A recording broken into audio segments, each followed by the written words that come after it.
Bichara Supply Chain, highlighting and showcasing solutions for the most complex challenges facing the industry in 21st century by our team of subject matter experts and mentors. Broadcasting every week, all year round, we will present the most up-to-date series of podcasts and webinars. Hello and welcome to another episode of Bichara Supply Chain. This is Nur Hadi House. I am speaking now with Dave Malenfant, an executive supply chain leader, and currently is a director, outreach and partnerships, Center for Supply Chain Innovation at the Texas Christian University. Thanks for joining us, Dave, and welcome to Bichara Supply Chain. Thank you, Naida. It's a pleasure to be with you, and I just want to take a couple of minutes, a little bit about myself. I spent about 40 years in industry, and I'm only 30. So no, I'm just kidding. But I spent almost my entire career in operations and supply chain, and I've had the privilege over my career to implement a lot of different systems. And then when I retired in 2014, I joined Texas Christian University to run the Center for Supply Chain Innovation, and it's an exciting time. It's an exciting time to be in supply chain, especially the topic we're going to talk about today, artificial intelligence. And just to wrap that little piece up, I mean, one thing, COVID-19 has been a really horrible experience, but the one thing that I think it has done, people now can spell supply chain. And they now understand the importance of supply chain. But more importantly, I believe that companies are now realizing that artificial intelligence can really get them a long way. So that's why I think it's so appropriate for us to have this discussion today about artificial intelligence and what's going to happen in supply chain. All right, super, fantastic, Dave. So this is the episode number 103, and today's topic is AI in the supply chain. Talking about the AI, Dave. So what is the AI, and how can AI be used in the supply chain? Well, believe it or not, artificial intelligence is all around you. I mean, all of us have a mobile phone, and believe it or not, that when you use an app, that typically that app is a device to a device. So artificial intelligence is all about being able, a machine to a machine or device to device. I want to qualify it because people get afraid when we talk about artificial intelligence. And there's really two types. There's the augmentation and automation when we talk about artificial intelligence. And augmentation is that we're now using artificial intelligence to take this massive amount of data and make sense out of it and give supply chain professionals the information in order to make these decisions. So you have this interaction of humans and the machine to machine.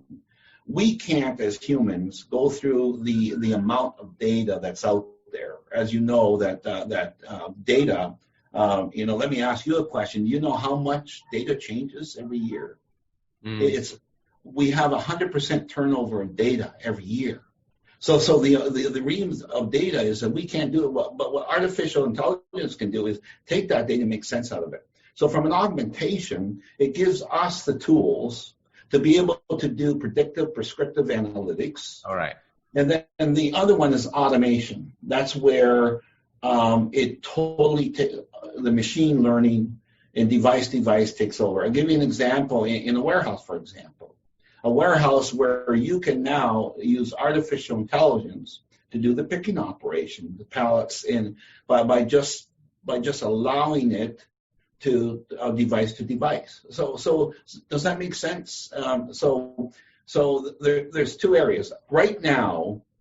If we look at what's happening in supply chain, most of what we're doing is in augmentation, where the tools are coming in place for us to make decisions.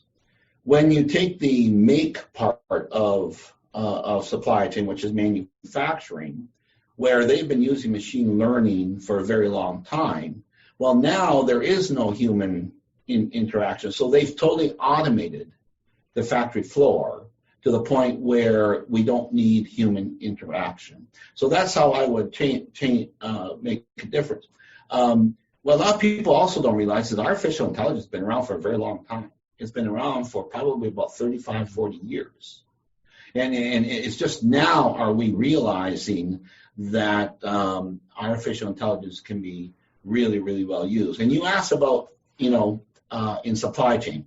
I think artificial intelligence can revolutionize our supply chain. Mm-hmm. When we talk about innovation, I think it's going to allow us to reduce operating costs, inventory, and it's going to allow us to respond to customers much quickly. Such as intelligent robotic sorting. And using robots to sort the inventory within a warehouse. One of the things we saw in COVID here in the United States, and I'm sure around the world, is that product, it wasn't getting to the stores as quickly as it was.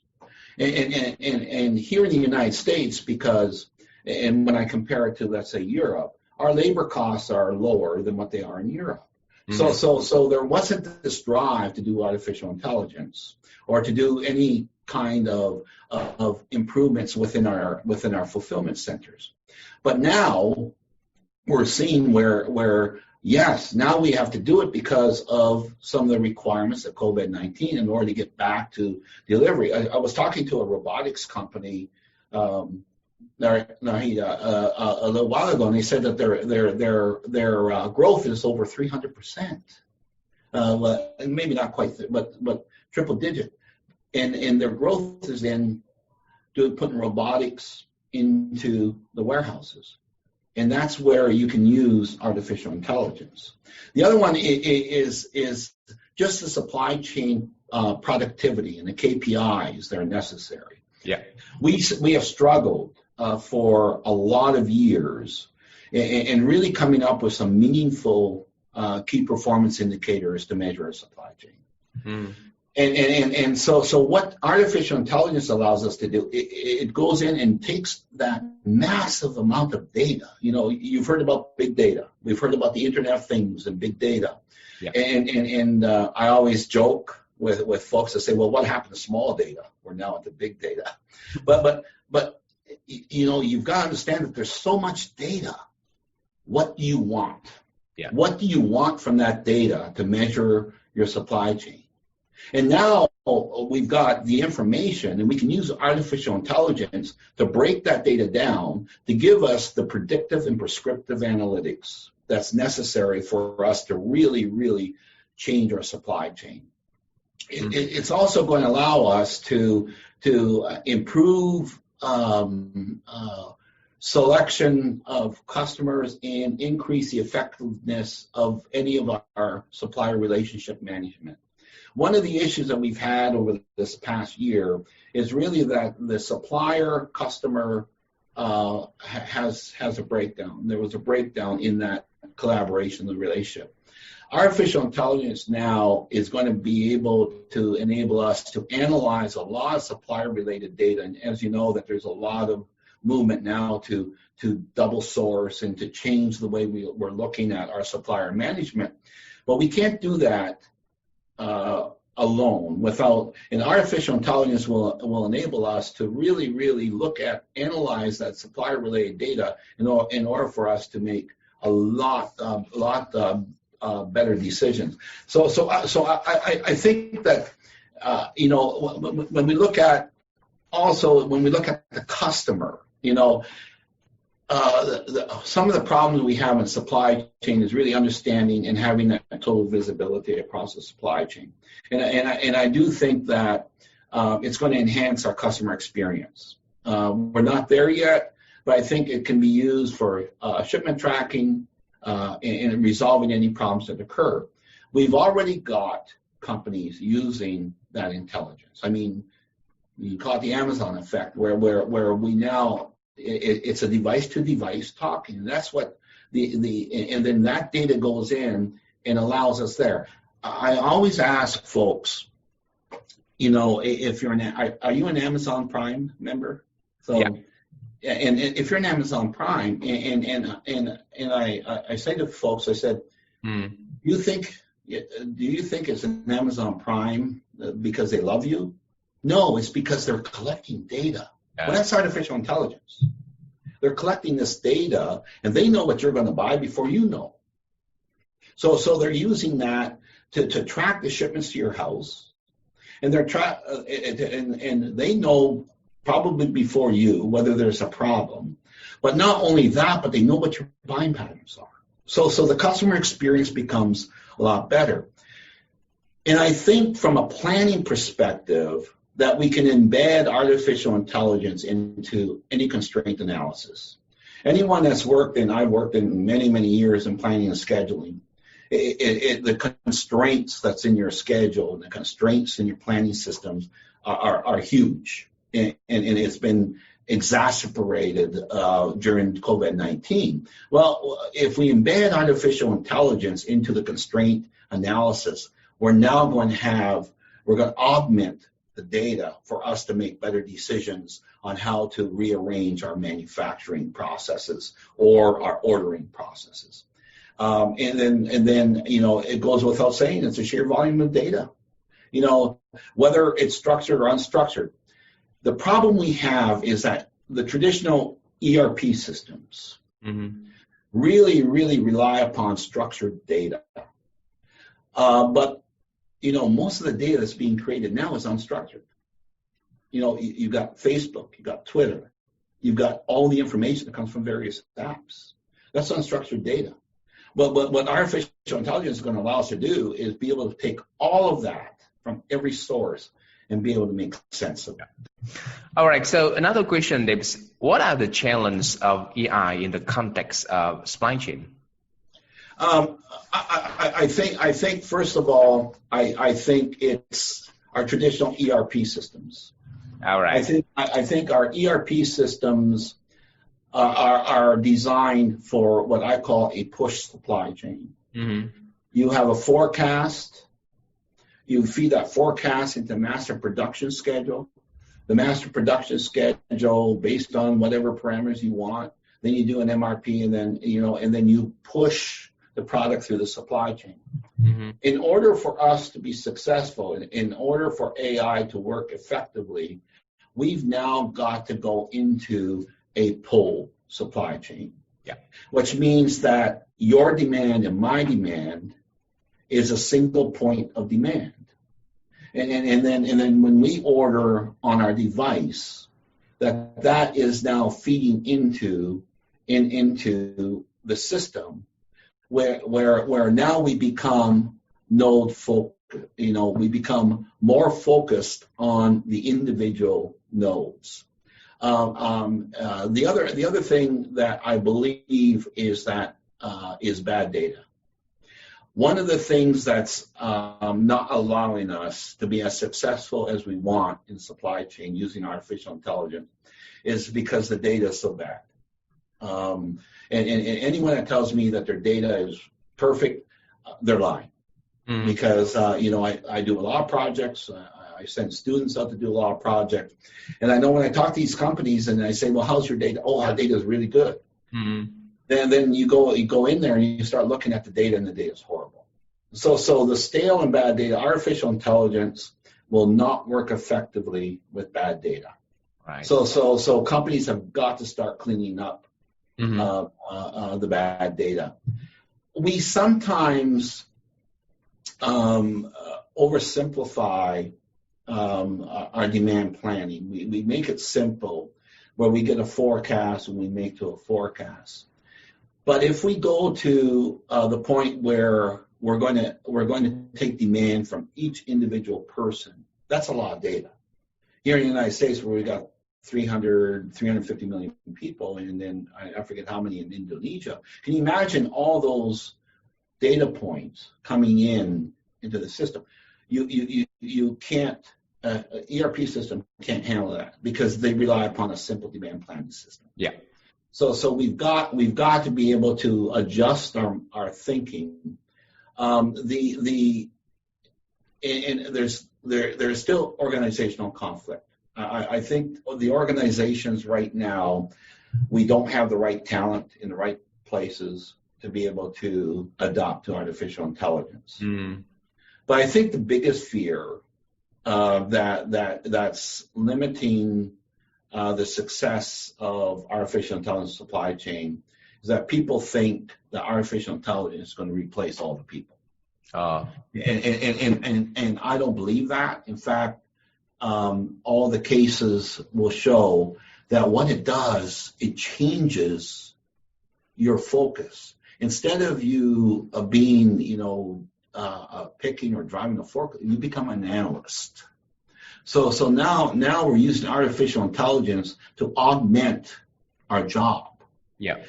And I think in supply chain, we're not going to get to what I said earlier, the automation part very quickly, but we're going to use it to augment our decision making so that we can respond to customer demand very quickly.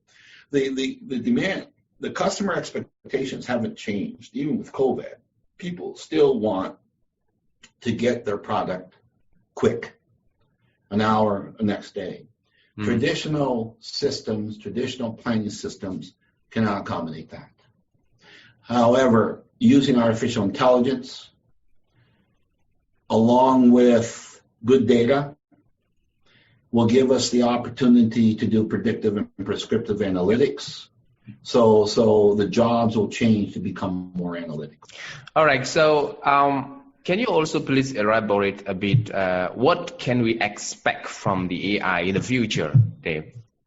I think we're now turning that corner here in 2020, and we're starting to see now some activity where companies are saying we don't have a choice. We've now got to do something. So first, we're seeing much more activity in cleaning up data, and there's some good companies, and I won't promote solution providers, but there are a lot of good solution providers now that can come in and really help clean that data. So I think that activity is starting, and once that activity is done, then they prepare themselves to be able to start using artificial intelligence. When you look at the Gardner curve, we see that artificial intelligence is already being used in a lot of different applications.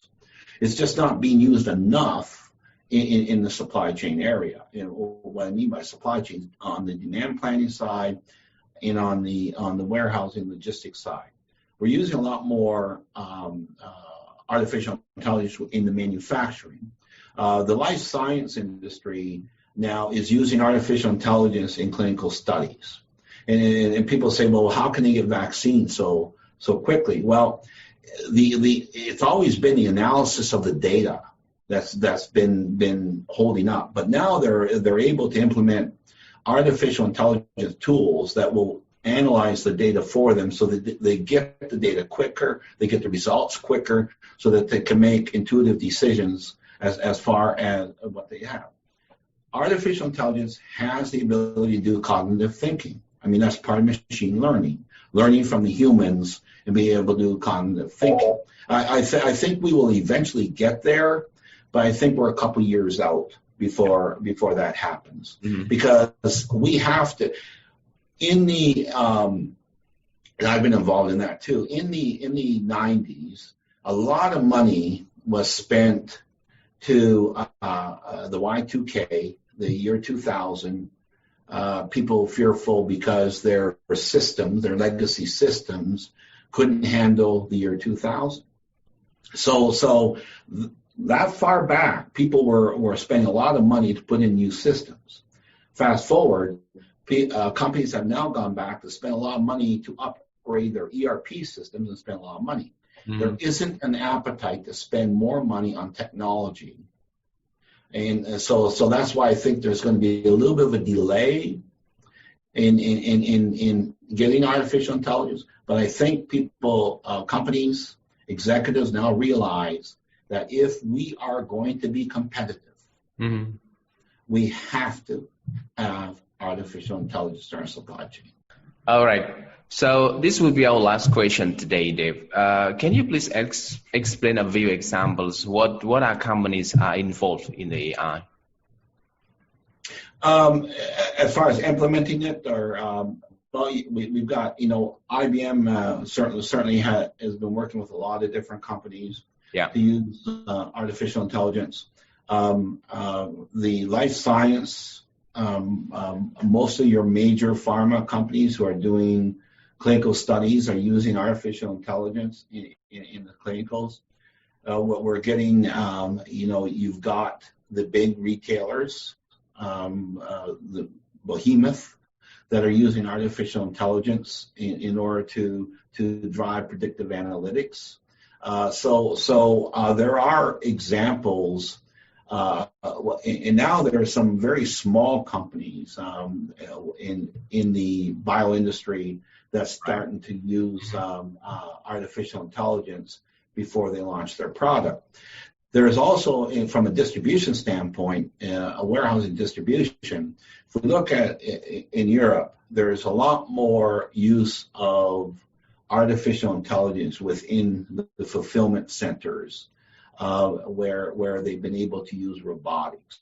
So when you're putting in robotics to move the product and to change your warehouse from a linear flow to a modular flow, that's where they apply artificial intelligence. And you've got many companies in Europe that are already using it, and I believe that even DHL, FedEx, and a few of them are looking at what can we do to better utilize it. So I hope that answered it. I'm sometimes reluctant to say specific companies, but because there isn't any company that's using it in their entire operation. They're using it in certain pieces of the operation. I do know that a lot of the manufacturing companies are starting to, where they've already put machine learning, are now using artificial intelligence in order to be able to calculate repairs on equipment.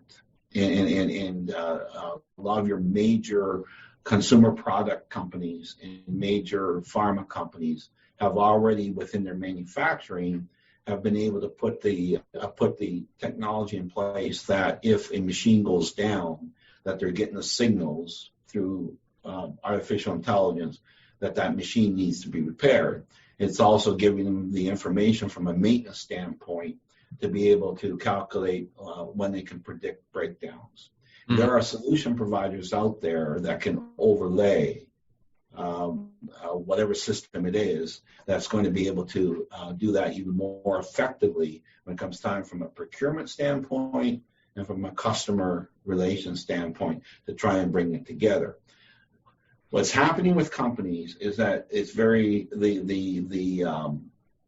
artificial intelligence is being implemented in silos, and it's not being implemented as integrated as we want it to be. It's very focused on certain silos. And I don't know of any company that's been able to do it totally for the company end to end. I hope that helps. Yeah. All right. So we are running out of time, Dave. So thanks for today's discussion. It's really awesome, and I look forward to speaking with you at another time. See you. Bye-bye. Bye-bye. Thank you. Thank you so much. At Bichara Supply Chain, we are committed to driving global perspective to embrace technological adaptation in improving process efficiencies. Don't forget to subscribe, like, and share Bichara Supply Chain. And stay tuned for the latest updates. To learn more, visit our website www.bicharasupplychain.com. Thank you for listening to us. We look forward to seeing you at our next episode.